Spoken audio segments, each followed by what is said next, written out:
world surrounded by franchises, reboots, and shared universes. An elite team of podcasters will risk body and soul to investigate the depths of intellectual properties, one multiverse, subgenre, and trend at a time. Who are we? We're the IP Squad.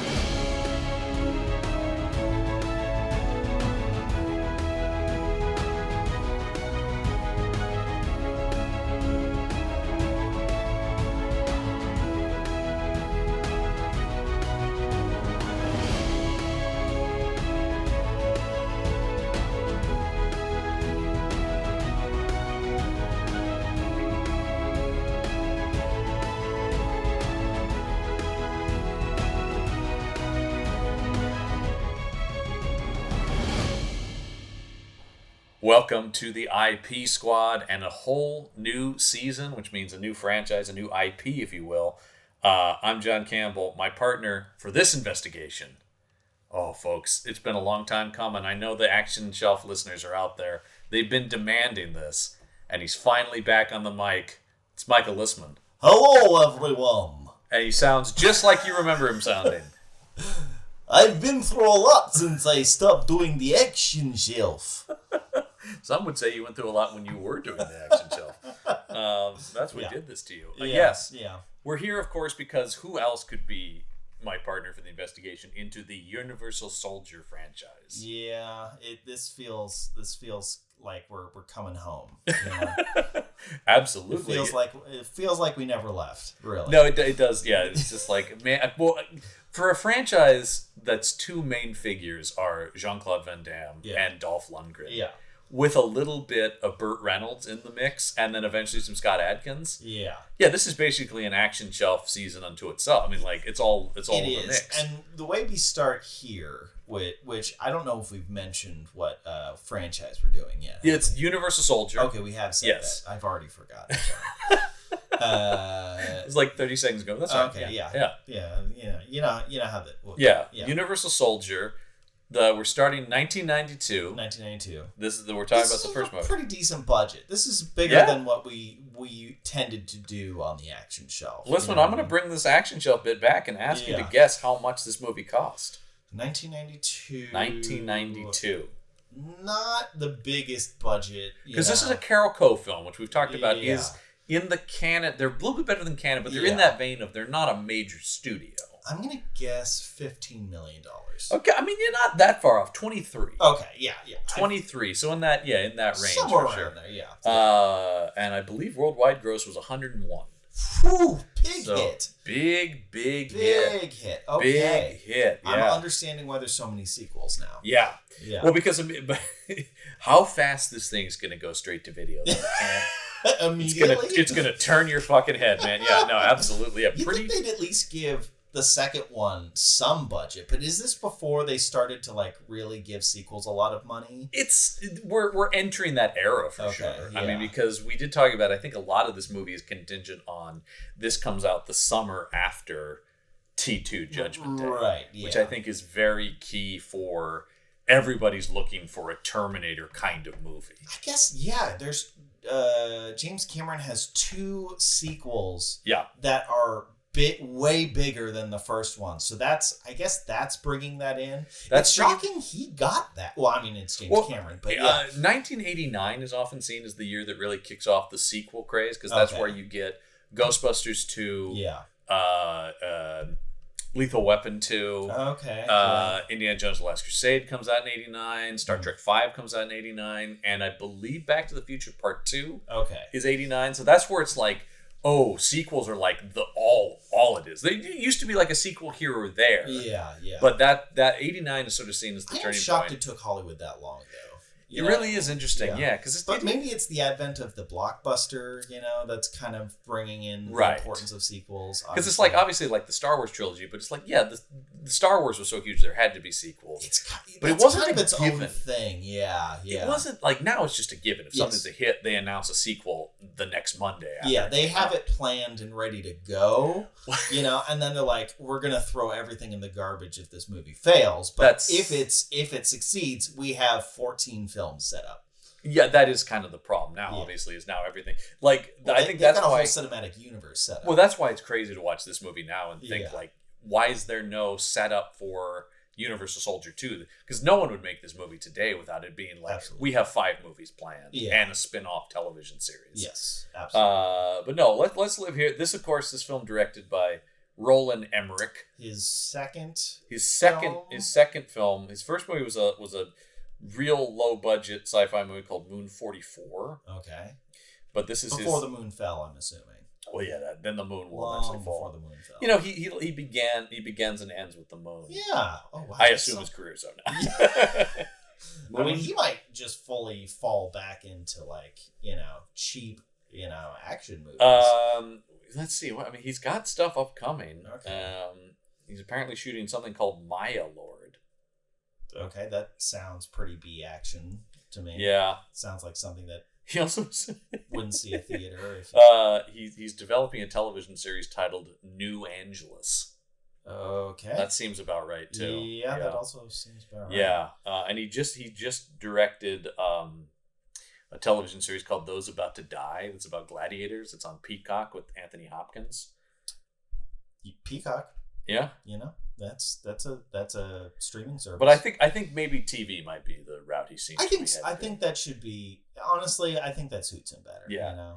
Because he has such rich, deep characters. I like that he gets the opportunity to really explore them. This is the first big Roland Emmerich movie. Yeah. And he's working with Dean Devlin, who's his producing and writing partner, who will go on together. They will create Stargate after this, Independence Day, and Godzilla.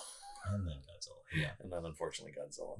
That is the descent. That's where that was sort of their undoing. They got a little big for their britches on that one, I think, is what happened there. Yeah, because I think that's the last time they worked together is on Godzilla. Dean Devlin takes off on his own and did they reunite for Independence Day Resurgence. Thank God. Yeah. Thank God they got everything. Not a Roland Emmerich movie that people think it is, but is a Dean Devlin movie, Geostorm. That does feel like a Roland Emmerich film. No, that's Dean Devlin on his own. Dean Devlin writing and directing on that. Okay. Yeah, Universal Soldier. You've never seen this movie before? Never seen it. No. That's interesting, just because obviously being such JCVD and this was a big JCVD movie. Yeah. Yes. Yeah. I mean, obviously it's a very big hit. Where is this in his career? Obviously 92. So this is obviously post the canon stuff. So he's already done Bloodsport, Kickboxer. Yeah. But I would say this is in the beginning of him sort of sprouting his wings post canon. Okay. Because after this is Sudden Death, Hard Target, Street Fighter, kind of the big studio movies where they're banking on him. Gotcha. I would say this is kind of one of the first ones that's this definitely gets him a deal with Universal and stuff like that too. Yeah. Right. Yeah, right. Because they start producing a lot of his big films. But he's king of the B action movie. Both he and Dolph are kind of in the same place, and this will send him skyrocketing past Dolph, because Dolph never really had the theatrical film success that JCVD was a legitimate movie star. Yes. You could open a movie. Yeah. Most people would recognize Dolph from Rocky IV, I think. That's the thing. Dolph, or it's that guy. Yeah, Dolph's around, but it's Dolph did B action. The couple times he took his shot at it, things like Masters of the Universe or the Punisher movie he did. Right. That just didn't work in quite the same way. No. So let's talk about let's talk about it. Let's talk about this movie. Let's get into it. Like I said, Roland Emmerich. This is originally supposed to be directed by Francis Ford Coppola. That you got it. No, no, Andrew Davis, who we love, who did Code of Silence, Under Siege, The Fugitive. Yes. Okay. He was originally going to direct this, but dropped out, and they brought in. Can you imagine? What a different world. Well, it'd be a way different movie, because also I don't think of all those movies I just mentioned. He never really did anything sci-fi genre. Yeah, exactly. He was. Yeah, not really. Those are all pretty grounded movies for the most part. I mean, as much as a Seagal movie can be, or a Chuck Norris movie. But one of the reasons we like Code of Silence is it's the most real movie I think Chuck ever made. Yes. Yeah. That's an actual film. Movie, yes. Yeah. Yes. with character arcs and like themes and things to say about the world. Yeah, it was like that movie was about something. Like all of his movies. And to me, Andrew Davis, like, if I'm going to make a movie, it is about like it's about police corruption. It's about it's like exactly. It's something like that. So I don't that version of this movie maybe would have had more of the Vietnam stuff in it. Probably. They really gloss over the Vietnam stuff. Well, that's the crazy thing. They don't give a shit about that. Every time I watch this movie, the opening of this movie feels like a totally different. It's such a dark, bleak, bloody Vietnam movie. It feels like you're watching Platoon or something. Yes, absolutely. Like somebody's cutting off like people's ears, Yeah, well, like, that's how this movie starts. That's Dolph's bag. He's got some one-liners involving ears. He talks a lot about ears. Well, he talks a lot. That's the big thing. He talks a lot. JCV does not talk a lot. That is true. Yeah. Mostly mistake. I mean, neither one of them at this are point particularly great actors at this point. Yeah. And I know I can hear people going, are they particularly great actors now? We've talked about, they've both improved. I think JCVD more so. Yeah.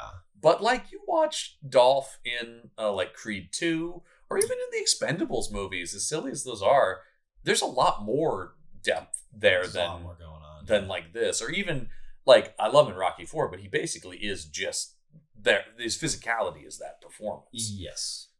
He's basically a Terminator in that film. Yeah.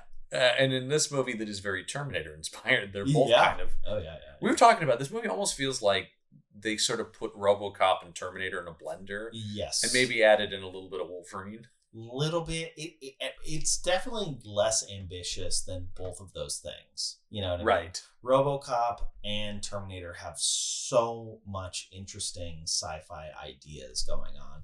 And it does feel like this movie is not interested in any of the premises that they've set up. Apparently, some of the sequels get a little bit more into that. But I mean, I haven't... The next two movies, I've never seen. Okay. I've never seen the two made-for-TV movies that have Burt Reynolds in them. Yeah. Of all people. Yeah. I don't think he's one of the Universal Soldiers, which, as we learned in this movie, I would have sworn this was not, but they only call them Unisouls. Yeah. I'm curious as to how many movies it will take for them to call them Universal Like, the only Soldiers. reason we call them Universal Soldiers is because that's the name of the movie. Yeah, exactly. But they're called Unisouls in the movie. Yeah. But yes, immediately this movie opens up with Dolph Lundgren committing war crimes. Yep. Yeah. And you're like, oh, okay, so this could be some kind of commentary on like, the effects of, being exposed to so much violence, what that does to the human psyche. Yeah. And then having their memories wiped after they're killed. And like, oh, but that trauma still lives in their bodies. There's something interesting. Well, that was what I said to you, because this is the first time I've done this. Not only recording this in person together. Normally I don't do that with these. We also watched the movie together. Something I said to you at one point, I said, like, there's a better version of this movie. Absolutely. And maybe that would have been the Andrew Davis version. I don't know. I think he's objectively a better director than Roland Emmerich. Yeah.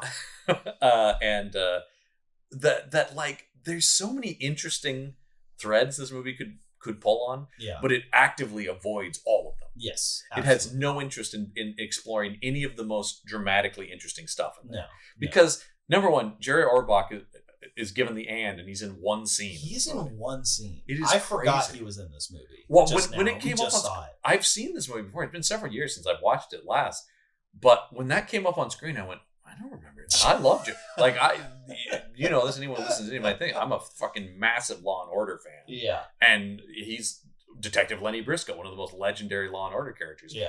So that I don't remember Orbach being in this seems insane to me. He has nothing to do in this film other than exposition. Why spend the money to get an actor of his caliber? Maybe they couldn't find anybody to deliver that exposition meaningfully or with any sort of pathos. In that exposition, because the whole thing, of course, for those who haven't seen the movie, yes, I don't know why you're listening. What's the gist? The idea is that they are soldiers who kill each other in Vietnam, and then are. But that's not a prerequisite to be a Universal Soldier. No, the Universal Soldier program.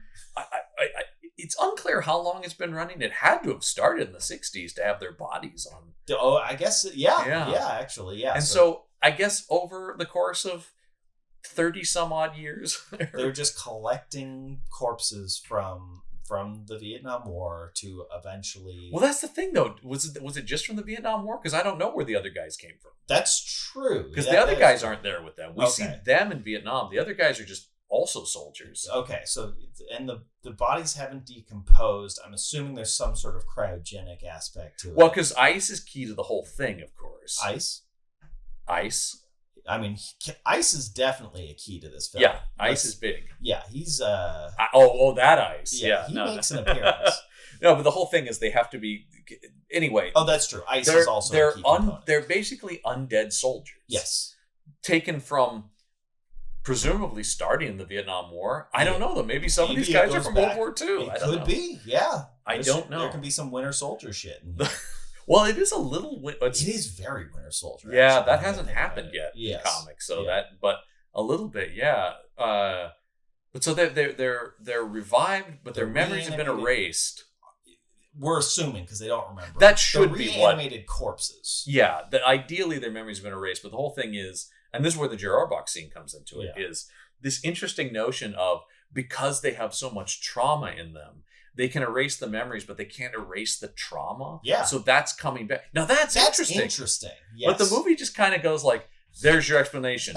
More explosions. We don't give a fuck. We have to have an explosion in 5 minutes. It does feel like there's some sort of mandate about every so many minutes, something has to blow. There's something to like, if they gave more time for that character development and those themes, like exploring those themes, and then taking the money, the budget they had, and making the action set pieces more interesting, maybe. Yeah. Because like it all kind of blends together. They're all pretty much what you could see these action scenes in any number of movies. Yeah, there's nothing interesing about any of the action. Other than some of the guys getting shot repeatedly and living, they don't really. Doesn't have that like they're not like superheroes. No, like they don't really have. I mean, aside from when they inject themselves with strength serum. Strength serum, yeah.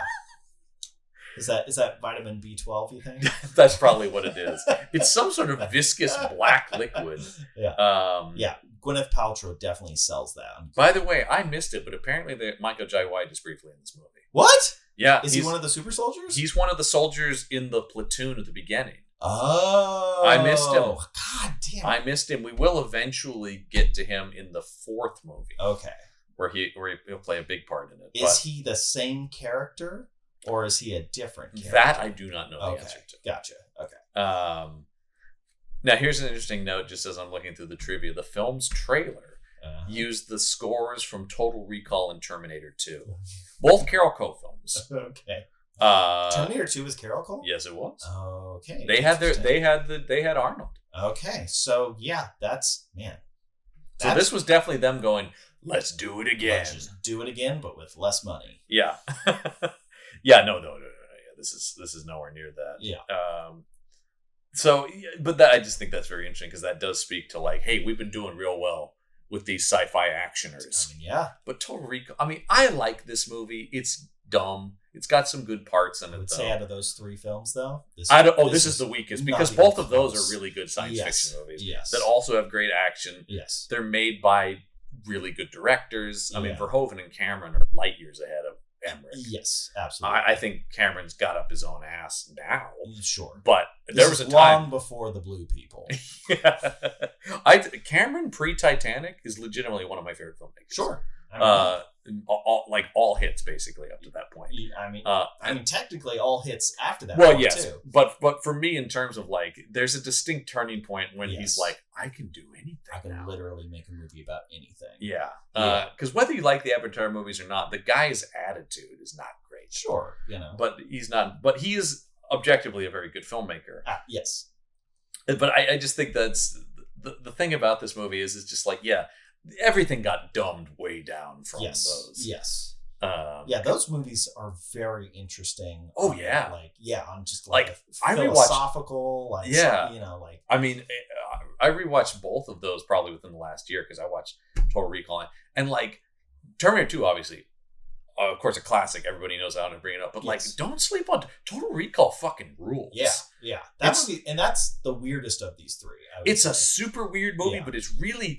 it's really trippy and heady, and it makes some like there are parts in that movie when it's almost like a Chris Nolan thing where you're like, wait, what reality are we in? Like, that's awesome. Yeah. I do feel like Arnold has some sort of sci-fi fan in him that obviously approaches that material because he's definitely interested in that, because it's not as good a movie, but he goes on to make something like The Sixth Day, which is a clone movie, but even still, like, that movie is like more sci-fi film than action movie. Yeah, and I would say a lot of the stuff Arnold did as far as sci-fi is like, it isn't this movie.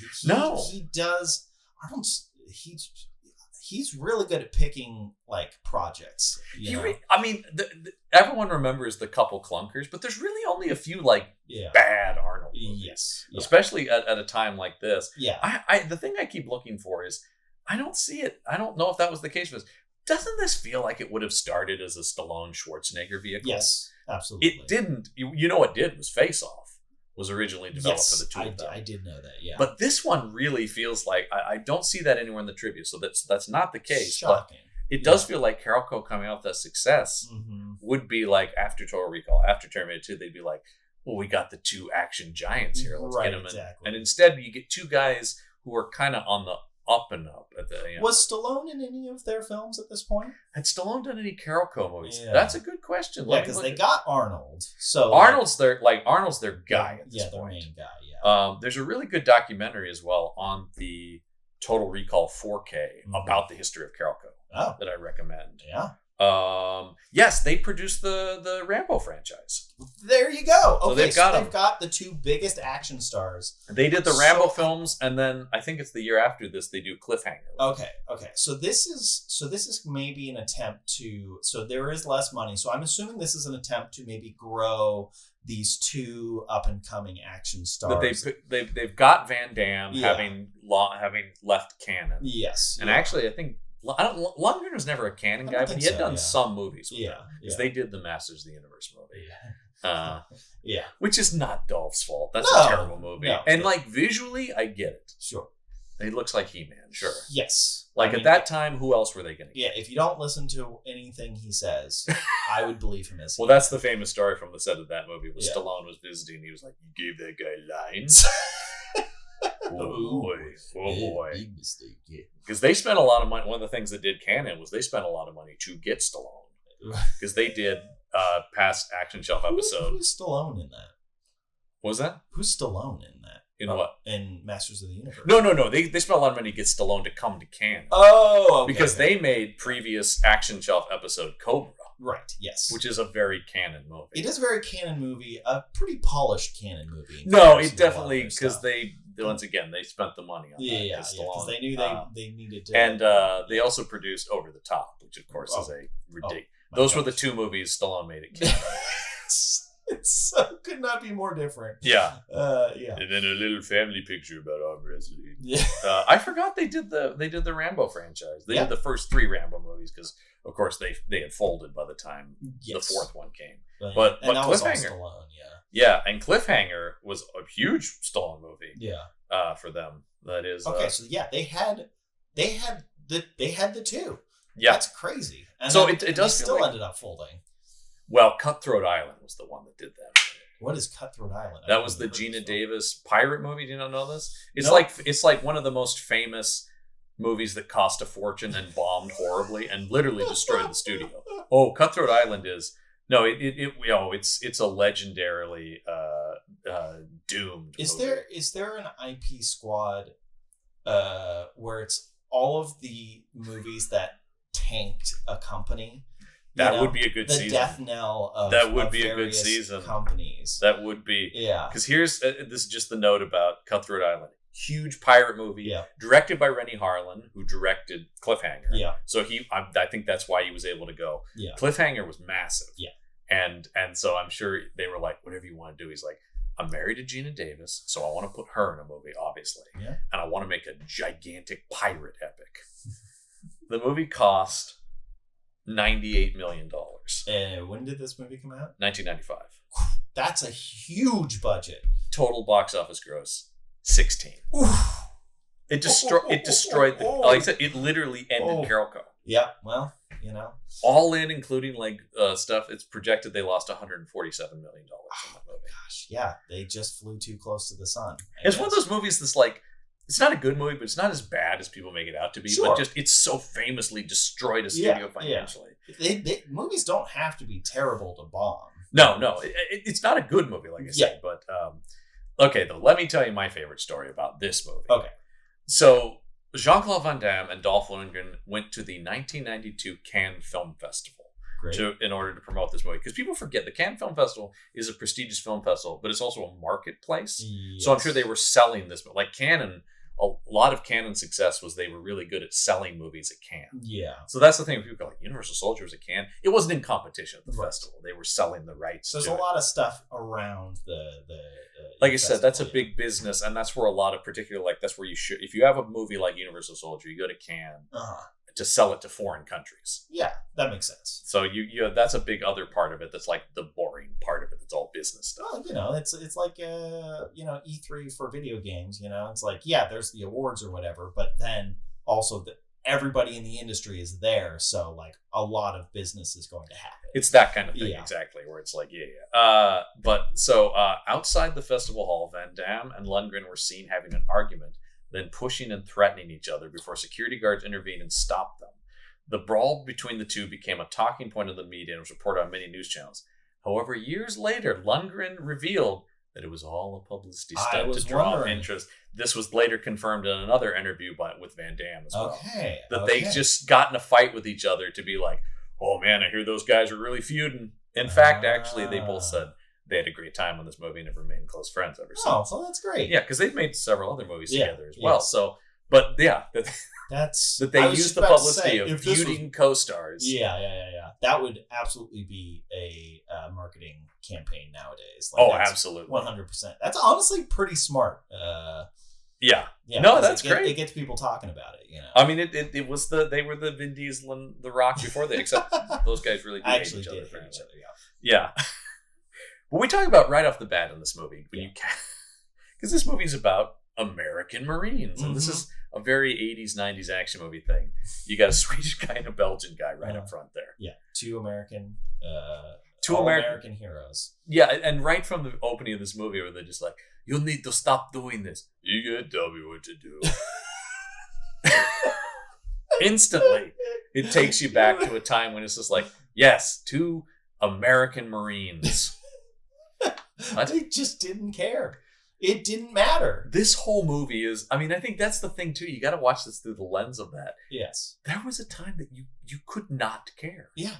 You could just not care. If you shot the action well enough and kept the movie humming along, it kind of went. People are just willing to go along with the ride. The suspension of disbelief, I think, was maybe a little bit higher. Like this movie, yeah, exactly. Because I think now you make a movie like this, there'd be so many internet videos about all the plot holes and mistakes. Yeah, Cinema Sins would go crazy. Oh, absolutely. But back then, people were just like, oh man, they were kicking each other pretty good at the end of this thing. I love that. Remember when the gas station exploded? Fuck yeah. Because this movie made, as we said, a lot of money in the theater, but I think hugely blew up on video rental. Yeah, like that gas station. There are a couple of real great explosions in this movie. Back when they actually blew stuff up. Oh, God, I mean, just we're talking fireballs erupting into the sky. Yeah, plumes of smoke, you know. That's what there's nothing I love more than the giant cloud of fire and smoke in an action movie. Oh, it's great. It's good stuff. No, this movie definitely is a perfect example of it delivers for the audience it wants. If you were there going, oh, sweet, JCVD versus Dolph Lundgren, you're going to get your money's worth out of this thing. You know, I wouldn't say any of the action was blew me away necessarily. No. But, and you know, it's not, for two guys who are both martial arts experts, it's not really a martial arts movie. That's true. No, it is not. They both do some good kicking, and their fight at the end is pretty cool. Yeah. But it's not that. It's a dumb action. Yeah. Let me check in now, as I do occasionally on these shows, with my favorite film critic, Roger Ebert. Oh yes. The legendary Roger Ebert, who he loved this movie. Oh, huge fan. No, I actually found the only positive critic review I found, was from the Washington Post. Uh-huh. That and this is, I'll read theirs. I'll get to Ebert's in a second, but This is the most positive major critic review I could find. All right, keep that in mind. Okay. By its own deliriously rock bottom standards, Universal Soldier ain't half bad. If you compare it to a bucket of shit, it's pretty good. Universal Soldier executes its subtle free mission with surprisingly watchable efficiency. I think surprisingly watchable efficiency is a perfect description of this movie. Yes. This is a totally passable film but the thing that is frustrating about it, that I think we're both at, is like, it could have been something really cool. Yes. Like RoboCop or Total Recall, where you're like, ooh, that's kind of like a smart action movie. Instead, it chooses to be dumb. It's so dumb. Yeah. This in the hands of like a Verhoeven. Yeah. Oh my would have God. been great. Yeah. The social commentary, can you imagine? Well, that was always the thing with Verhoeven. That like the 3 science fiction movies he made, RoboCop, Total Recall, and Starship Troopers, are all brilliant. Satirical, but also badass. Like they ride that line so well. I don't know how he pulls that off. They are amazing movies. I don't know. Has anyone really filled that like role at all since him? No, I feel like people have brought the comedy, but not the social satire per se. I'm trying to think if there has been anything between like legitimately good action, and like legitimately good like social satire, where it like works on both levels. Like like I loved RoboCop as a kid because it was a badass action movie, and as an adult, I'm going like, wow, this is like a take down a capitalist culture, but the action is still badass, really good, exactly. Like it's still awesome when RoboCop kills all those people. It's still awesome when Schwarzenegger kicks ass in Total Recall, but at the same time you're going like, oh, this is a really interesting movie. I mean, Starship Troopers is one of the most biting satires I've ever seen in my life. Yes, it is a scathing indictment of fascism. Well, somebody needs to tell a fascist that. I know the idea, but that's the thing is that movie. I think the thing is there he did too well. I think he did. That it's actually misunderstood. Maybe that's the problem, is that you can't have that kind of satire anymore because fascists will just fully accept it. It is kind of a problem of satire, right? Especially we as a culture are in no mood for satire because people are either will be offended or they'll think it's sincere. Yes, exactly. And that's the problem. Yeah.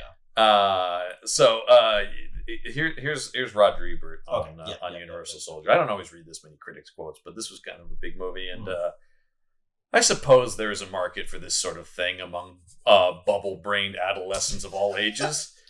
But it takes a good chase scene, indeed, to rouse me from the lethargy induced by dozens and dozens of essentially similar sequences. Kind of what you're saying. He just was sort of like, another one of these. Yeah. Like, this movie is polished. It's not it's polished, but it's not interesting. But it is, it has. Again, we've been beaten down so low by the action shelf that our standards for action films are like, it really moves. It does. It never feels like it's like slow. It doesn't really slow down. It never really lags at any point. But in a weird way, that's also kind of the problem. Yes, is it never stops. It's kind of white noise. Like we were talking about. So like the whole thing here is that there are these undead soldiers, of course, and Van Damme starts to have these traumatic memories that Jerry Orbach just tosses off as a thing in one scene, which once again, a total waste of like the fucking legend of stage and screen. I can't believe how much they waste the great Jerry Orbach. A guy who's capable of such gravitas. And they're just like, Jerry, could you just say this pseudoscience bullshit real quick? I'm gonna get back to New York. What's a bigger waste, him in this movie or Max von Sydow in Force Awakens? Oh shit, they're similar wastings. I don't know. I kept expecting that guy to come back. It is shocking. Right? That guy does come back if you read the Poe Dameron comic. Well, there you go. Yeah, there you go. No, it is, where you're just like, cool, you got Max von Sydow. Could he do something? Oh, no, he's gone. He's dead. Okay. The biggest waste I've ever seen in this way is if you are a Meet the Monsters listener and you've heard us talk about the Dracula 2000 movies, Roy Scheider as the elderly priest in those, he has a Jerry Orbach scene in each of those movies. He shows up for one of those, and I'm just like, I bet he has a beautiful kitchen. Oh, I'm sure. Yeah, but you're just going, I had to do a day of work. And of course, it's like, and Roy Scheider, like much like this. This was and Jerry Orbach. There you go. Yeah, and you're just like, fucking honestly, that's the best role of the movie. Get that Orbach worked a day on this, easy, right? Absolutely. Couldn't be more than a day. Yeah. But so the thing about it is, he's remembering the trauma of the thing, and he ends up on this road trip with this determined reporter who's very ill-defined. I don't fully understand her motivations at any point, other than there's a big story here, but that stops being a motivator halfway through the film, and it's never explained why she stopped. And it's this weird thing where I'm both glad they don't take their relationship into romantic territory, but also by not doing that, I don't understand their relationship. Yes, they didn't. They took out the romantic aspect, but forgot to put something else in to replace it. Right. So it's this weird thing where it's like she just. I almost read it like at a certain point she feels responsible for him, like a mother and a child. So that's what I mean. It does feel like she's found this little bit. She's found this lost child. Yes, and literally helps him get back to his parents. Yeah. Honestly, yeah. I guess that's what it is. And like this whole idea of it is trying to take that RoboCop approach of he's basically been turned into this machine. Mm-hmm. For lack of a better word, he's not literally a machine. Yeah, because they're very vague about this being. And I know the later movies, which we'll get to, and I know you haven't seen, but they get into more like these are the undead. Yes. Like what you've done is ghoulish. Yeah, which I do like. That's why Day of Reckoning is my favorite one. Yeah, because that's just like no, this is a straight up fucking horror story. Yes. Yeah. So the thing about it is. Yeah, he's this lost child, like I said, and geez, I got off on the ghoulish thing. Right. Oh, they're not literally machines, like RoboCop. Yes, he has to find his humanity again. This movie kind of is doing that. They just didn't give enough time. Yeah, I like intellectually understand that's what the plot is, but you never really feel that because the movie never like. It doesn't give him little moments. No, it almost does. Yeah. Like there's the scene where he's eating in the diner. Yes. But then he beats up a bunch of people. Yeah. You know what I mean? He assaults a bunch of people. And yeah. One of the things that I'm shocked it doesn't do is it's this road movie. One of the things a lot of these movies do is you would have him in a community. Yes. Like, it almost feels like and I'm trying to think of, I know there's a million movies, but I'm blanking on any of them that are this right now where it's like, he would be found by the community, the town doctor's looking after him. Sounds like a Western. Yeah, that's what I mean. Yeah, that's what I'm saying. Like, it almost feels like that would be the thing where it's like, oh, because these people care for me, my humanity is coming back. Yeah. Sort of feels like that. But because he's just with this one woman and they're just running from place to place. Yeah, there needs to be like a cast that like actually sticks around. Like it feels like you should get to his parents earlier. Though. Yes, yeah, absolutely. And he's like, "I'm sorry, I don't remember you." Yeah. Like it never really. He remembers as much as he does as the plot needs him to. Yes, exactly. Sort of like, there's no other like change in the character. No, and like even when he does find his family, aside from like his mother crying for a little bit, that's kind of it. No, yeah, there's not really a lot of scenes between them. You know no, you would like. It feels like there should be more time before Dolph Lundgren, but he attacks the farm pretty quick. Immediately, yeah. Like every time they go somewhere, Dolph is right on their heels. That's what's crazy. No time to breathe. The funniest is when he gets arrested and Dolph is somehow literally right on the bumper of the car that's arrested. I don't know where Dolph was. I don't know. I also don't know how Dolph found out that police car was transporting. I have no idea. Well, because they had already taken out the tracking device at that point. So yeah, I don't know how they would have found that. But he got there immediately with his. Can we talk about the super truck? Yeah, we got to.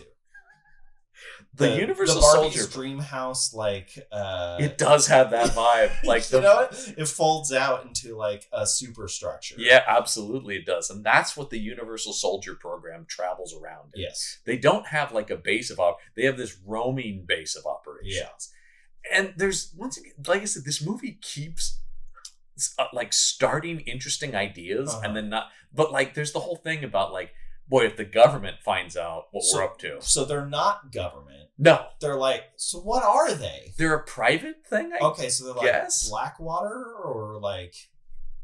I mean, I guess they would have to be something like that. Something like that? Yeah, okay. They're some kind of privately funded...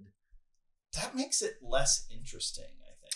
I don't understand that. Yeah. Well, I guess it's less interesting because they don't go into what the organization is. I want to see the Senate subcommittee hearings about the Universal Soldier program. Right? That could be like The Boys or like... I'm struggling to think of something else, but... Like, they want... I think what they want is...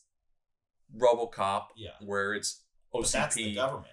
Or no, it was a company. Well, but they're the thing in that's very funny, of course, is that in this capitalistic nightmare, the corporation has bought the police. Yes. Which is so they're a privately funded police force. Yes. So that they've thought that out in that world. That could be interesting. Or I think that, or like Weyland Yutani, which is from the Alien movies. Yeah.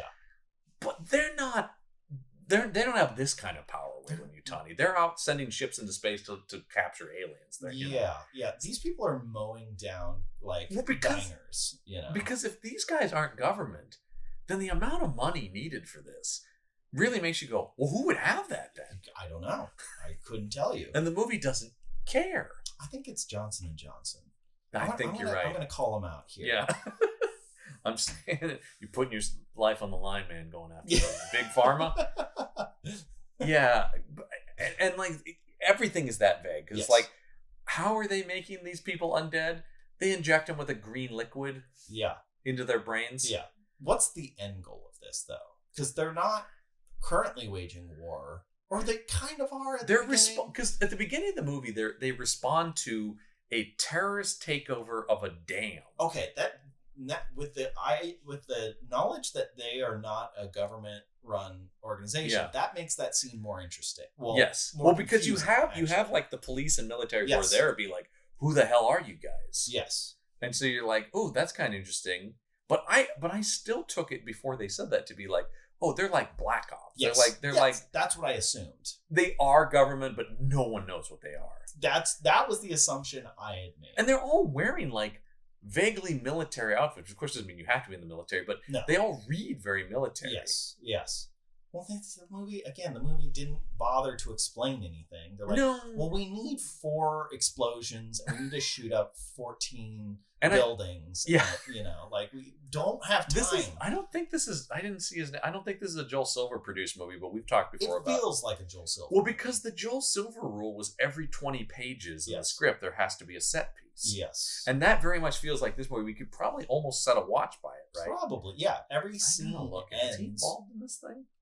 He must. Well, I don't know if he must, but no, he's not. But it does feel that they're way. Trying to make a Joel Silver. Absolutely. I will actually say Joel Silver movies in general are better than this. Yeah. Like the Lethal Weapon movies, Die Hard. Yeah, those have good characters. Yeah. Those have time for character moments. That's the thing is, I feel like the Joel Silver approach is action every 20 minutes. Yes. But spend those 20 minutes doing something. Yeah, like efficient character development. I mean, Joel Silver produced the fucking Matrix, like it's that's the best, It's the best. Like that's incredibly heady sci-fi and incredible action. Yeah. This is second best. Because Matrix, Universal Soldier. Yeah, we all know that. Yeah, everybody agrees upon that. Yeah. No, this is a total get your buddies together and what? Oh, there's a lot of dog, he killed that dude. Remember when he fucking threw that guy into a fucking wood chipper? Hell yeah! Oh yeah! Yeah. The divorced dads. Yeah. The divorced dads get together. Yeah. Can I tell you what the original title of this movie is? Because you're gonna love this. The first draft of the script was called Crystal Knights.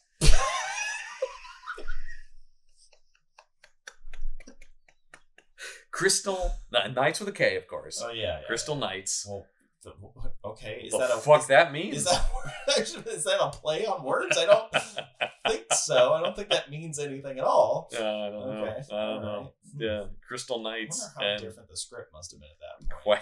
Quite a bit. So the conversation must have happened at some point. Like, what does that mean? Yeah. What does that mean? Also, that doesn't sound like an action movie, really. Like, it's like, that sounds like a weird fantasy movie. Yes. That had to be what somebody said. It's like, the audience we want isn't going to go to a movie called Crystal. These guys don't feel comfortable saying the word crystal.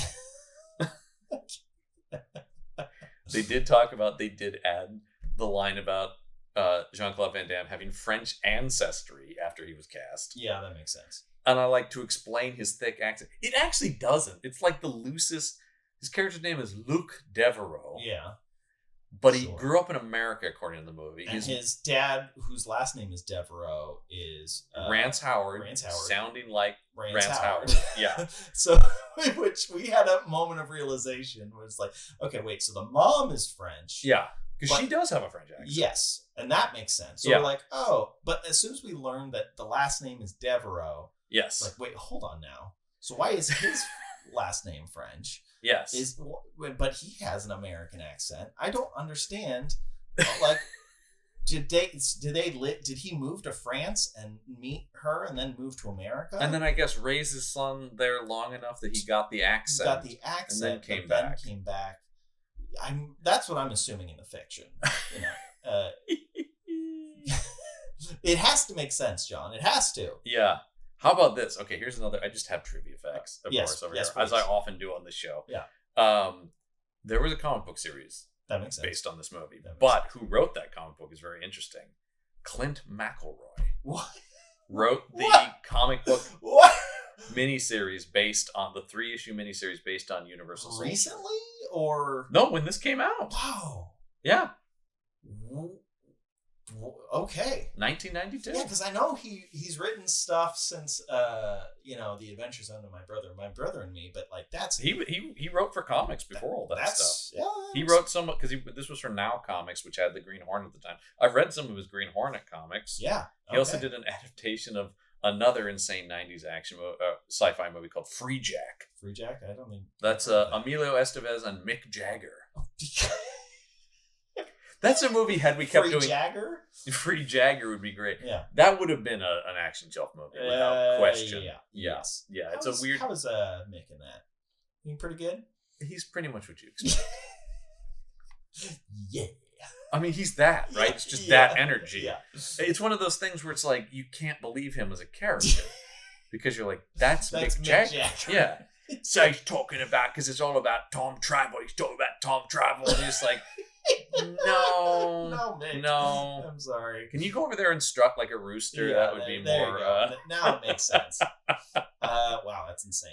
Okay, well, that's some wonderful trivia. That's great. Also, we talk about influences on this. Yes. The eyepiece that they wear, because when the Universal Soldier in the field, they're wearing eyepieces that are connecting them back to base. Yeah, the first 15 minutes. Yeah.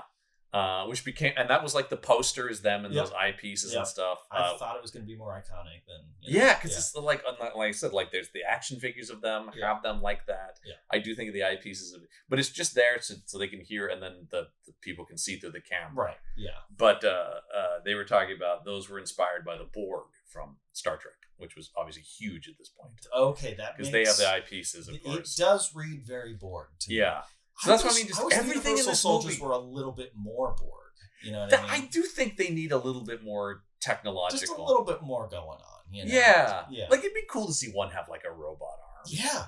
Yeah. Yeah, absolutely. Yeah, like they've been replacing parts of them with, like they can survive getting stuff, but like if they get a limb blown off, then they put on like a robot. Yeah, why not? Because we haven't really explored the limits of the healing factors, you know. No, the movie has, once again, it just has it's so interesting that it's almost just like, guys, you didn't have to work this hard just to have JCVD and Lundgren fight. You could have made them anything and set that up. Any sci-fi.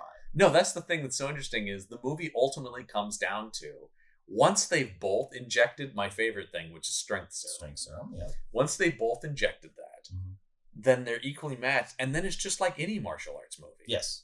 It doesn't matter they could have just been Vietnam vets. It didn't have to be. Like, they could have just been vets, and they're fighting each other. Yeah. Years ago, they had a conflict.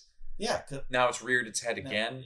Right, exactly. I'm too young to have served in Vietnam, but let's just say, whatever. This movie is set maybe not in present day. Right, yeah. But whatever. It's just like, it's just so interesting where it's like, either make just the action movie you want to make. Yeah. Because most of the action isn't very sci-fi. No, not at all. Like, it's mostly just guys blasting away at each other. Yeah.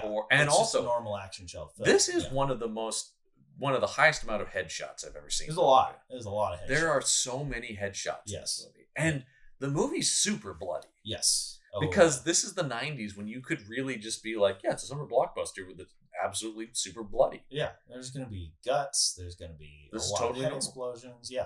I think we both agree that the best kill in the movie is him killing that guy through the helmet of his... Pretty good. Yeah, that was pretty good. One of the scientists in they all wear these like hazmat suits. I don't fully know why. Yeah, are they radioactive? Is there something harmful in the cryo something? I mean, I'll say that Van Damme is nuclear hot in some of his scenes. That's true. That's buns. Oh, this must be the most naked JCVD I've seen.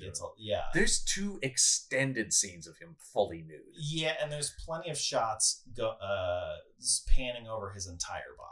That's my we were talking about, I don't know, I couldn't remember. It's like, do we get JCVD buns? Because people who don't know, of course, Van Damme loves to show is very proud of his ass. Well, he should be. Yeah.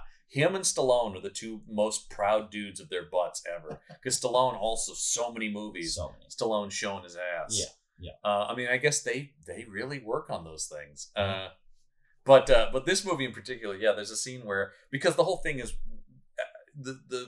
when they're using their powers, when they're healing, that causes their bodies to heat up. Oh yeah. So which is why they have to cool down. They have to cool down, and so there's a scene where he goes and they he and Ali Walker, who I should mention is the actress that plays who's actually a very good actress. She's on Sons of Anarchy. She's actress in a lot of stuff. She's neither good nor bad. Anyone would have been just as good or bad as she is. Yeah, she has nothing. I would not in any way criticize her performance. No. She's doing all you can do with this absolute nothing of a character. Yes. Yeah. Because basically the whole movie is just her going, "What? Huh? Yeah. What? Like, what are you doing?" I wasn't distracted by her performance. She delivered exactly what she needed to do. She's a totally decent actor, just in a nothing part. Yeah. But yeah, so they check into this motel run by the sleaziest dude we can find. Yeah. And his grandmother? Is this Bates Motel? We'll talk about Roland Emmerich's obsession with funny side characters in a second, but Van Damme then strips down to get in front of an air conditioner in the hotel room. And relatable. We've all been there, am I right? Yeah. The shot starts at the back of his feet, starts from his heels, and just pans up gloriously. That's the thing that's really interesting about. We've watched so many 80s like canon movies and are so used to the objectification of women. This movie objectifies Van Damme more than Van Damme likes that, though. Oh, I think he does. No, I think this is it's probably in his contract. Consensual objectification, absolutely. No question. Yeah. Because it is almost just like, look at this baby. Oh yeah. Check it out. You put a lot of work in there. Dude looks great. Show it off. Yeah, no question. And the guy still looks great. He does. Actually, both of them are still in incredible shape. Yeah. I will say, for both Van Damme and Van Damme, of course, a little bit after this, we'll get into his substance abuse days and managed to pull out of that without doing a ton of damage to his body, which is nice. That's shocking and impressive. Yeah, because I'm gonna have you back for when we do the video game movies season to talk about Street Fighter. Excellent. A movie he does not remember making. Yep. Due to his massive consumption of cocaine? Cocaine and booze. Oh, okay. Yeah. Alcoholism and cocaine addiction together. Not great, Oh, folks. Yeah, we love that. Honestly, he's lucky to be alive. No, it's incredible. Yeah. Like, I don't... Because I feel like if I ever did cocaine once, I would die instantly. Probably. My heart would just explode. I think, I'm not built for that. No, I don't think so. No, that doesn't seem fun to me. Yeah. This is we're not a preachy podcast, but cocaine doesn't seem fun. I mean, to the two of us, no thanks. Yes. We will pass on the coke. Sorry, everyone. I think once things get into a powder, it's a little like, it's getting a little serious. Yeah, I always tell you about. That's a tone changer. Somebody busts out cocaine like at a party. It's like, woo, woo, woo. Okay. Yes. All right, everybody. Yeah. This is a serious situation. Yeah, as long as because then we don't need to get into. No, you guys know. Yeah. But yeah. So let's talk about something Roland Emmerich loves. I've seen most of it. I can't say I've seen all his movies, but I've seen a good chunk of his movies. Mm-hmm. He loves a wacky side character. A wacky, like, country bumpkin side character. Country bumpkin, old dude. Yeah. Something like that. Like sleazy. Yeah. In this case, the sleazy, hotel owner. Yeah. A lot of comedy bits. The gas station attendant in this movie is also like, oh, what? Like, eventually his movies are entirely populated by these characters. Yes. That's it gets worse. Yeah, because eventually it becomes when he starts with the Independence Day, and then that kind of like when he made this Stargate and Independence Day. They were all three big hits. Yes. But it's very clear he liked Independence Day the most because he's basically been remaking that movie ever since. I mean, I haven't seen Stargate, but I think it might be the best. It's his best movie. I think, unquestionably. Independence Day is a legitimately I love Independence Day. Yeah. I do watch it every 4th of July. Of course. I think it's like maybe it's a perfect summer blockbuster. Yes. Like if I had to describe what's like the perfect summer blockbuster, that would be high up there. Yes, It just is the definition of a crowd pleaser. Yes. My God, what a fun movie. Yes. But he's been trying to recreate that movie ever since, basically. Absolutely. Whether it be The Day After Tomorrow or 2012 or... did he do both of those films? He did both of those films. Oh, even his Godzilla movie was basically Godzilla by way of Independence Day. Absolutely. But all of those have massive casts. Yes. And a lot of the characters are very silly. Yes. Yeah. And then, of course... 2022's Moonfall. Yeah. A movie that friend of the show and co-host of last season's Alien vs. Predator series, Mike Gergoni, and I love to quote the line from that movie, "Don't worry, the moon will save us." Said sincerely by actors. All good he always gets these great casts. I don't know how. Fucking Patrick Wilson and Halle Berry have to say shit like the moon will save us. I feel like Patrick Wilson has had a very strange career. I think I heard somebody describe he's the best actor with the worst agent. Absolutely. Super talented dude. That is perfect. I wish I could remember who said that. Yeah. I want to attribute how this get made. It sounds like them. That sounds right, yeah. But that's so dead on because what a talented dude. Yeah. And he's in so much shit. But then you see him in something good and you're like, holy shit, this dude's amazing. Great. But he's in so much bullshit. I will say this. I don't know if you've seen them. You probably haven't. Best part of the Aquaman movies. I have not seen any of those. He is the best part of the Aquaman movies by far. I thought you were going to say Dolph was the best part of those. Dolph's actually pretty good. I actually heard he was pretty good. Yeah, actually, I will say, I really like the first Aquaman movie. Second one I have problems with. Sure. Across the board, actually, pretty much the performances are actually really good. Yeah, that makes sense. Yeah, I don't. The acting's no problem for me. Yeah. Yes. Dolph's very good. Willem Dafoe's in the first one. Oh. Is he the villain? No. Oh. He's the mentor figure, Volko. There you go. Patrick Wilson's the villain. Oh, right. Okay. Patrick Wilson is Ocean Master, who is. He's the master of the ocean. Here we go. Yeah, he's Aquaman's evil half brother. Oh, okay. Yes. He's born full Atlantean. Aquaman is half human, half Atlantean. Okay. Folks, this is what you expect. If you've heard this, eventually John starts going off about comic books. Yeah. But anyway, yeah. So Roland Emmerich's movies it's really interesting because this is still him young. This is not his first movie, but it is his first American studio movie. Yes. Like we said, he had made a small budget moon movie. Now the cat's getting involved. People can't see it, but there's a cat that just jumped up on the table because he can't stand that people aren't paying attention to him. Yeah. But that's the thing is definitely like success kind of ruined this guy. I forgot about it. He made The Patriot. Oh, that was Mel Gibson movie. That might be the most un-Roland Emmerich. I know that one. That's a good movie. Yeah, that's a real deal, like war picture. Yeah, I really like that movie. I wish he had kept down that road. I remember when the aliens showed up at the end. That was crazy. Then the British Empire was being run by aliens from. Yeah, Jupiter. So wild, man. Yeah, but it's just like so. The thing that's frustrating about a movie like The Patriot, you go like, so you can do that. Yeah, but you choose to do this. Yeah. Why isn't that the movie he tries to recreate?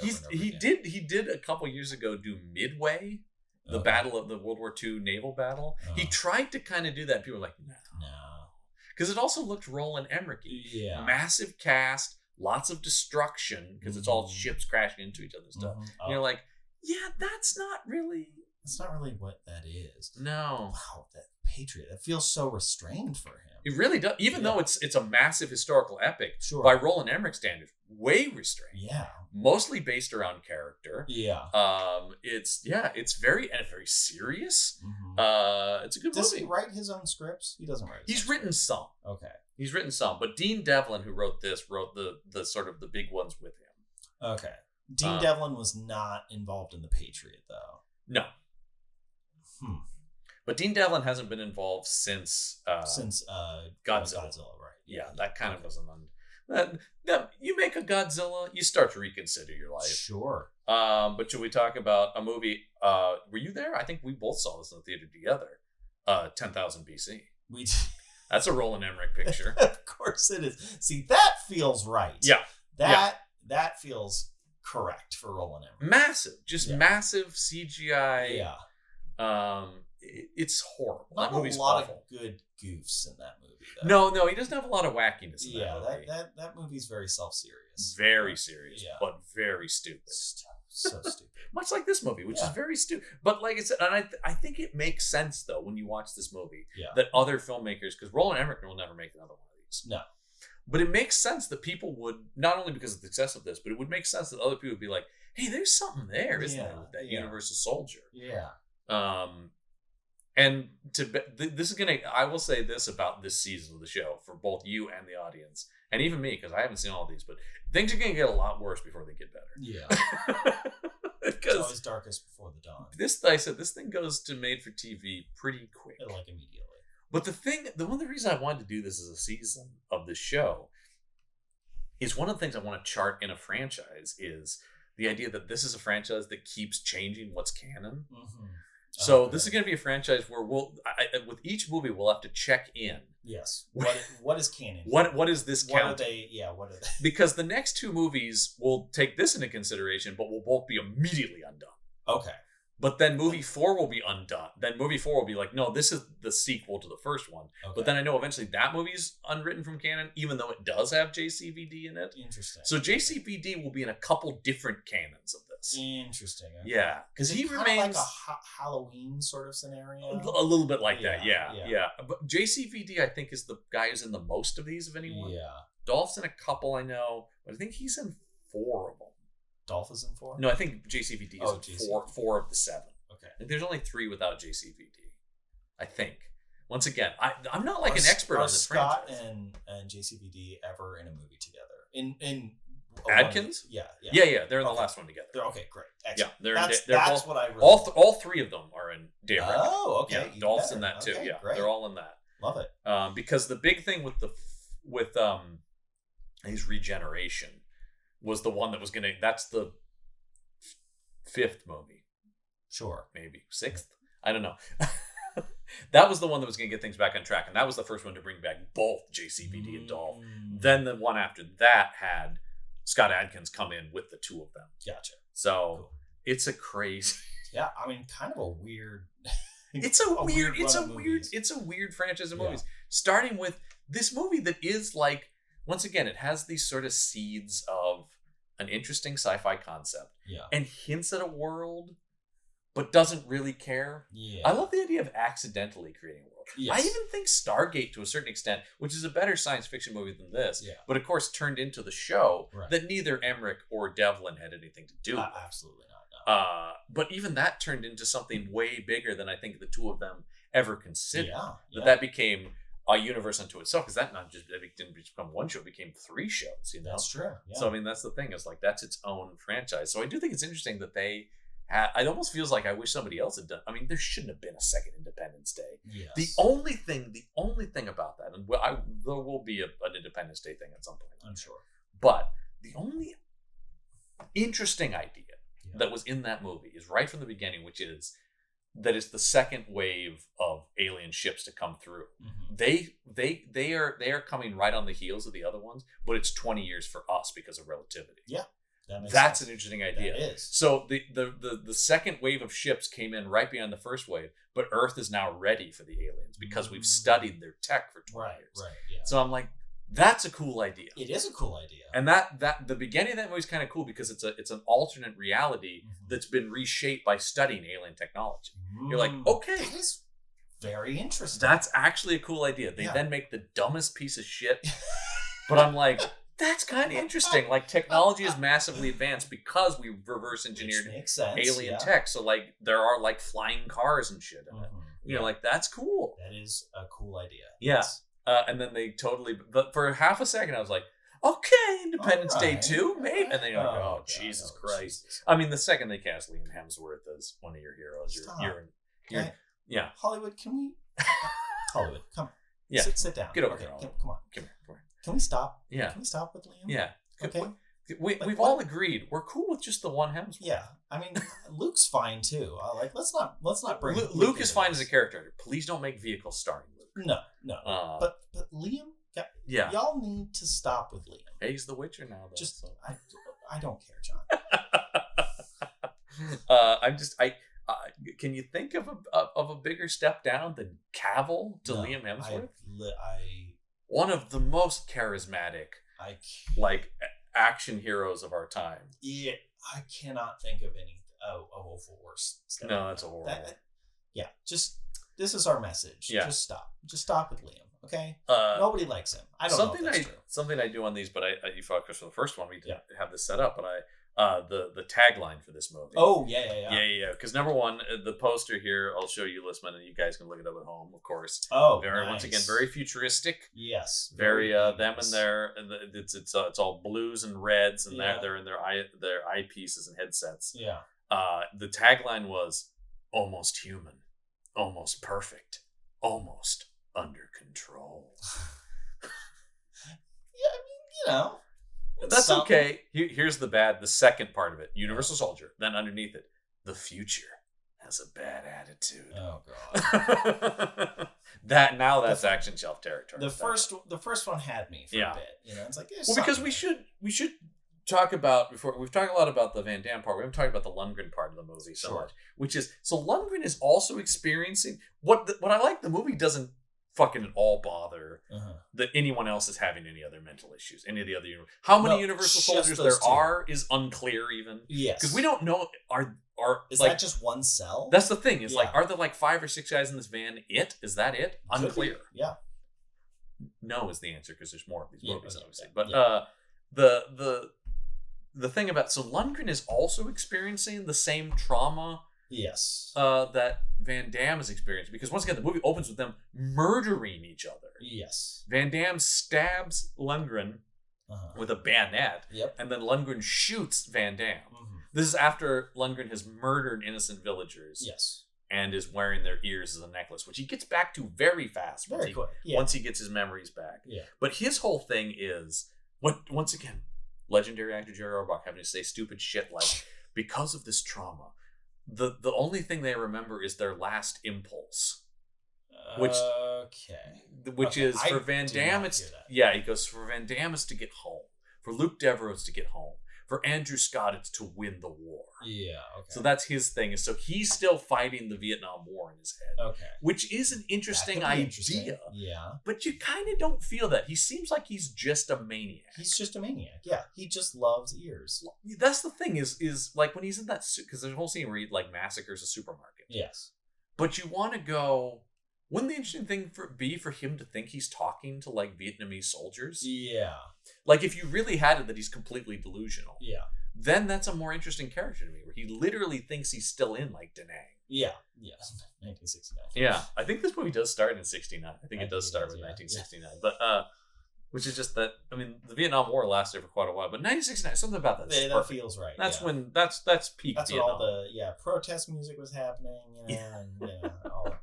Star Trek was ending. It was a dark time. It was a dark time, but once again, it's that's an interesting idea, because that's his whole thing is he's able to, Van Damme's arc in the movie is he's able to get back home. Yes. Thankfully, his parents are still alive and still at that home. It's not just he gets back to his childhood home and there's no one there. Now that you say that, that is interesting, because this is there would be a 25-ish year. So that 20-25. Really, they should be on death's door, right? Unclear. I don't know how old I'm supposed to think Van Damme is in 69. He doesn't look any different. No, I mean, so I assume they were cryogenically frozen in this movie. Well, no, but I'm talking about, I don't know how old he was supposed to be when he was killed. Right. Yeah. So I don't know how old his parents were supposed to be in 1969, because the only shot we get of them is them at a way distance in when he has a memory of his childhood. Yeah. Look, maybe they're real young, but they're also not weirded out by how young he looks. No, that's really interesting too. It's I didn't even think about that. It feels like there needs to be a lot more with the parents. Yes. That could be most of the movie. So Van Damme is 32 in real life when he made this movie. Yeah. Which seems about right. I was guessing he was about 30. So But like, he's a Vietnam War soldier, so he's probably character-wise supposed to be like in his early 20s. 20s. Yeah. Because 32 would be old to be in. They pretty stopped old. drafting you at 35. Yes. Thank God. Yeah, we're both clear of it. Should there be another draft? Well, they wouldn't have wanted us anyway. But you guys want to lose a war? Yeah. You send us out there. Dun, dun, dun. Yeah, that's right. No, either that or we go insane and we just become the A-team. Yeah. Oh, that's true. We could do that. You guys need a wacky plan? We're gonna build some shit. I'm gonna wear a terrible mustache and fake teeth. Yeah. And then just listen. I love when a plan comes together. Yeah. That's the thing about this movie, though. Tone is a big problem. Yes. Because there's a lot of wacky shit. Like we mentioned, the scene where he discovers food. That's another thing you brought up too. Is like, how much do these guys know about being human? Yes. If they only understand their last impulse, then they don't understand anything else. Because he's like, when he goes to there's a scene where they go to this diner. Yeah. And he has to look at another guy eating to go, oh, I put the food in my mouth. And then he really likes it, so the joke becomes he keeps ordering plate after plate after plate after plate of food. Yeah. And then he can't pay for it. So then he proceeds to beat the shit out of everyone. This is the hero of the movie. Yeah. Yeah. Because you were saying this, and I think it's true. It's like borderline about who are we supposed to have sympathy for. Yeah. Because like everyone in the place is pretty aggressive towards him. Yes. But also he responds with such lethal intensity that you're like, throw a guy out a window. Yeah. Where does it stop being self-defense at a certain point, right? Yeah. When he's just roundhouse kicking dudes and he throws a guy out a window. Yeah.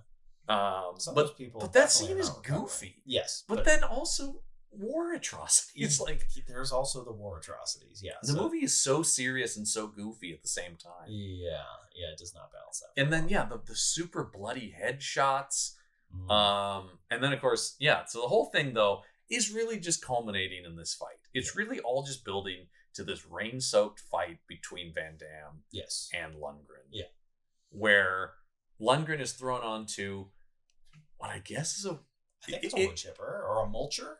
Yeah, it seems more like a mulcher. Yeah, it's a piece of farming equipment because he grew up on a farm, so his parents live on this farm. Yeah. But of course, it has the most spiked blades on it. Yeah, like why would they be that sharp? I don't know, and they're just out. Be more about the motion of it, right? Yeah. Because I think it's like a corn thresher or something, which has like razor like across the blades. They're not out. No, but it's only that. And the first moment you see it, you're like, oh, somebody's getting impaled on that. I saw it and immediately knew what was going to happen. Yeah, and so Van Damme ends up throwing Lundgren because they're both souped up on strength serum. Yep, and Van Damme ends up throwing Lundgren onto it, impaling him, and then hitting the mulch or whatever button on it, and he gets torn into chunks. Yeah, it was great.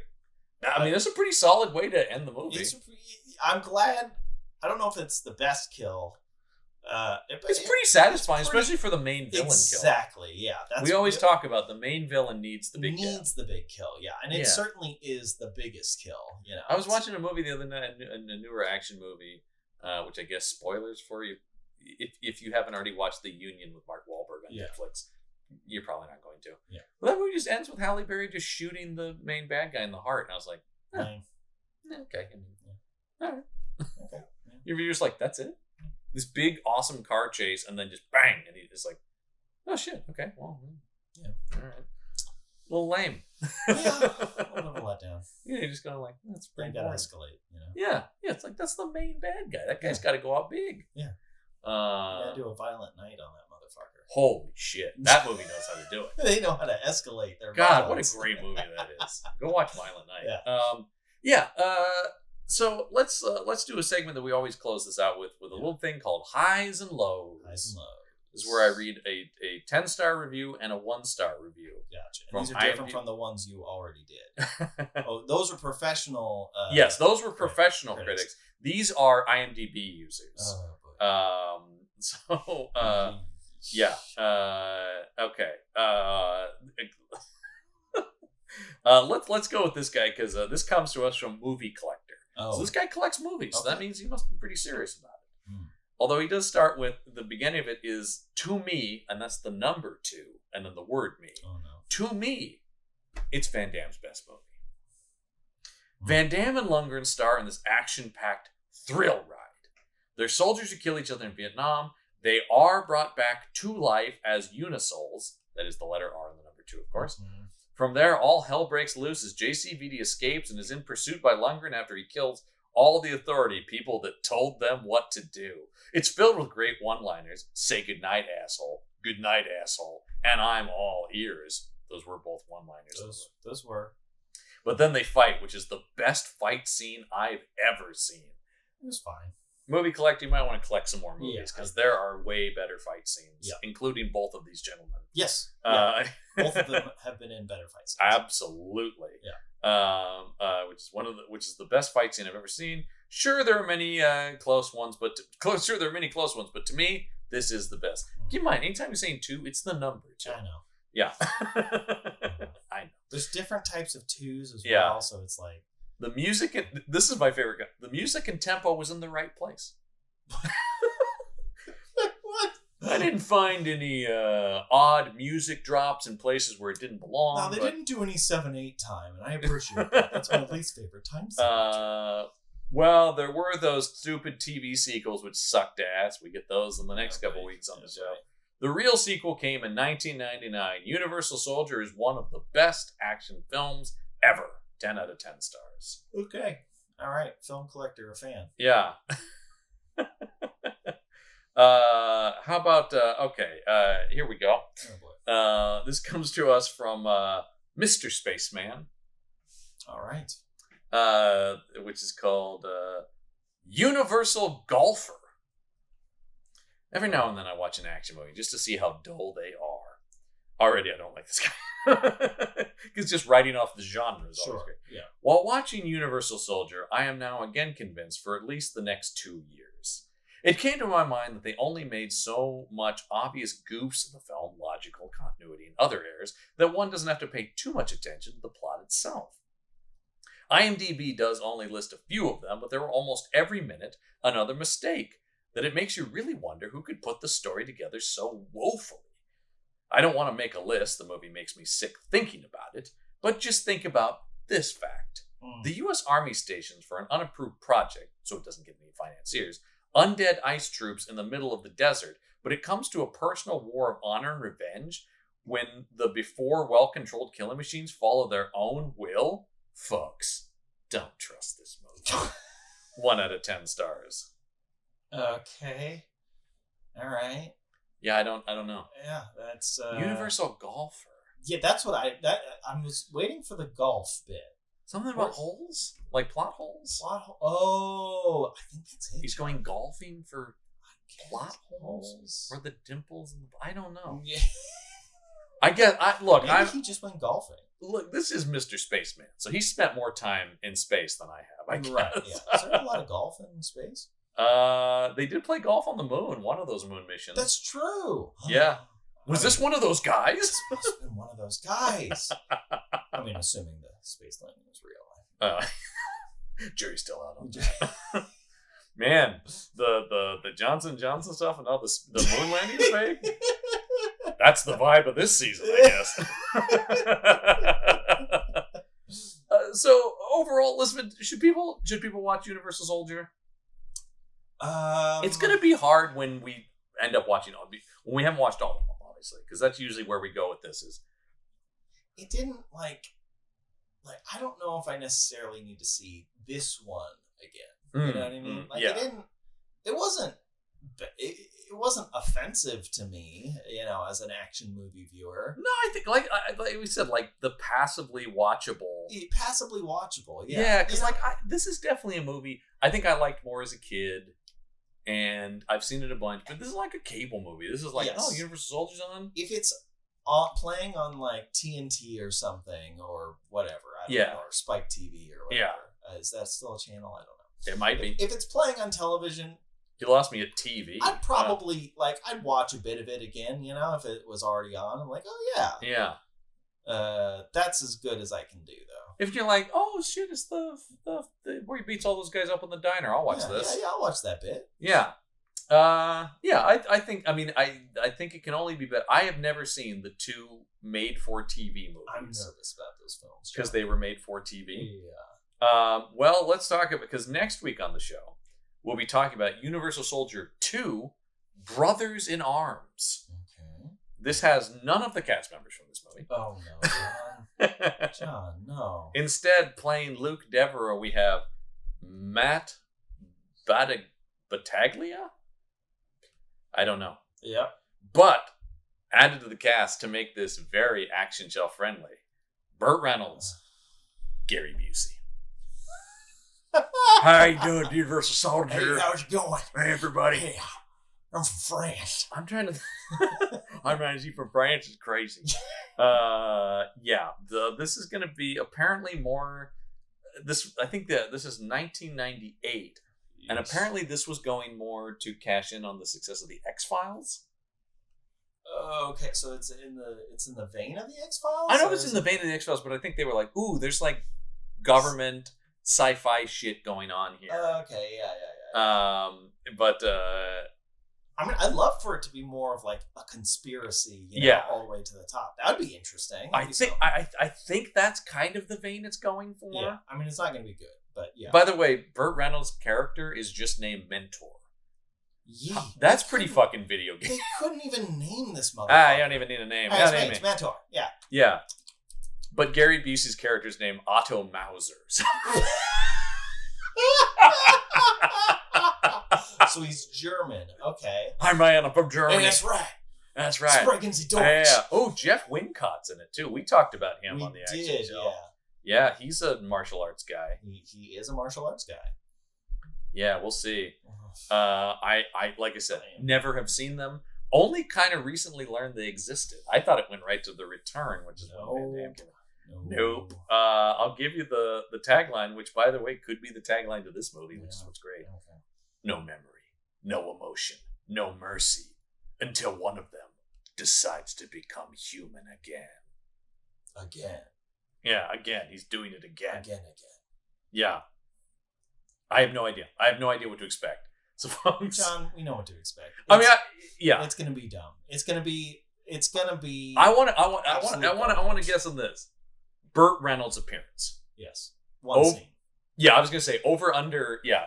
Oh yeah. How many? That's good. I was gonna do over under 15 minutes, but the easier thing to track. You think one scene? One scene. I think one scene. Yeah, that feels right. Yeah. One scene because he's in both 2 and 3. One scene in each movie. Absolutely. Yeah, and he shot him on the same day. Yeah. Well, I'm here. Why don't we bang out that scene for 3? Let's do both movies. Yeah. Come on. Let's go. Yeah. Come on. Pick it up. Yeah. Yeah. This is once again right before Boogie Nights, so it's give me while you can. Yeah. Because I can afford them. Yeah. Yeah. Bert's seeing Oscar in his future. Yes. Well, of course, if you want more from us at the Punch Up Entertainment Network, you can head over to our Patreon page, which is patreon.com/punchupent. That's patreon.com/punchupent. As Gorgoni always says, like the tree people in Lord of the Rings. Oh yeah, Treebeard. Yeah. So that you can head over there and do that, and be sure if you're watching us on YouTube, but if you haven't, go check out our YouTube channel. There's lots of awesome stuff on there. You can hear Lissman every week on Material Components. Yeah, I'm there. With Mike Gorgoni and several of the other co-hosts of the I was called this the Action Show, the IP Squad. So check that out and make sure you like, comment, subscribe, ring the bell, all that good stuff over there. Yeah. But until next week, Case File is closed.